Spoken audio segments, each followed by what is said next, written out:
I'm Richard Clarke. I record these talks every day as a way to deepen my inquiry.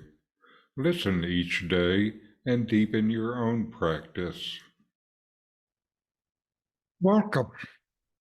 I'm reviewing and commenting on the book Talks with Sri Ramana Maharshi. Today is from Talk 557.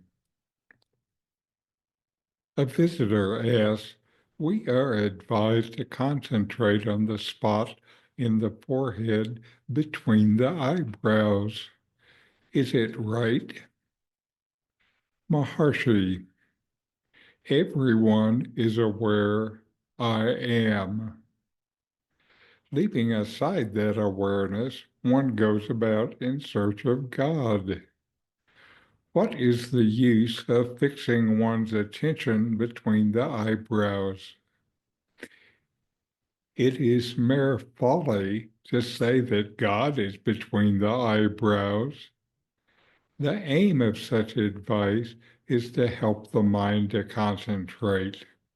It is one of the forcible methods to check the mind and prevent its dissipation. It is forcibly directed into one channel. It is a help to concentration. But the best means of realization is the inquiry, who am I? The present trouble is to the mind, and it must be removed by the mind only. When the questioner asked Sri Ramana Maharshi about concentrating on the spot between the eyebrows, the Maharshi responded by addressing the essence of spiritual practice and the nature of awareness. His reply challenges the use of external methods or rigid techniques, urging a direct inquiry into the self instead. Ramana began by pointing out a fundamental truth. Everyone is already aware of their own existence through the constant awareness of I am. This sense of I am is not tied to the body, mind, or specific practices. It is the pure awareness that underlies and is conscious of all experience. The Maharshi emphasized that leaving aside this awareness to then search for God elsewhere, such as between the eyebrows or in any external place, is unnecessary and misguided. His response highlights the simplicity of truth. The divine or the self is not located in a particular spot, but is ever present and self-evident as your own being. Regarding the practice of concentrating between the eyebrows, the Maharshi acknowledged that this technique, often taught in many traditions, serves to help focus the mind. He explained that such methods aim to prevent the mind from wandering by forcing it into a single channel of attention. It is an expedient teaching. Ramana Maharshi might describe an expedient teaching as a temporary method tailored to help a seeker based on their current readiness. While he emphasized self-inquiry as the direct path to realizing the self, he acknowledged that seekers might need preparatory practices like breath control or meditation to calm and focus the mind.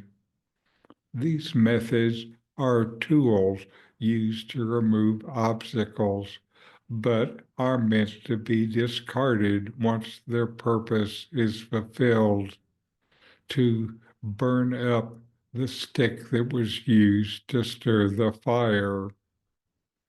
Ramana reminded seekers not to cling to such practices, but to turn inward and recognize the ever-present self.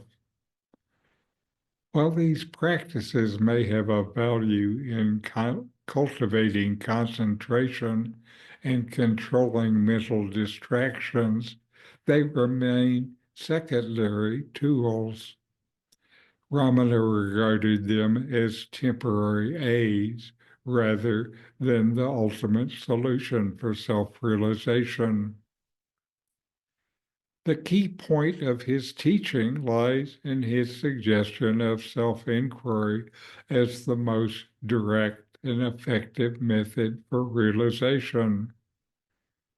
By asking, "Who am I?"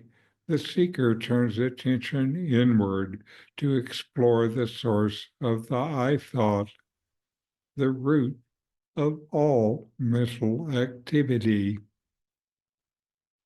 This approach dissolves the mind's distraction at their origin rather than merely redirecting them. The Maharshi taught that the mind, being the source of all trouble, must be resolved through self-investigation, not forceful concentration on external points. Ramana Maharshi's response reminds us that spiritual growth is about returning to the awareness of our true self, which is already present.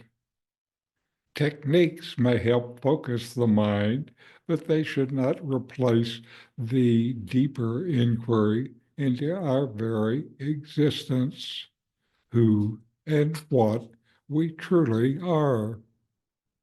Self-inquiry leads beyond the mind to the experiential realization that the self, our self, is infinite, unchanging, and ever free.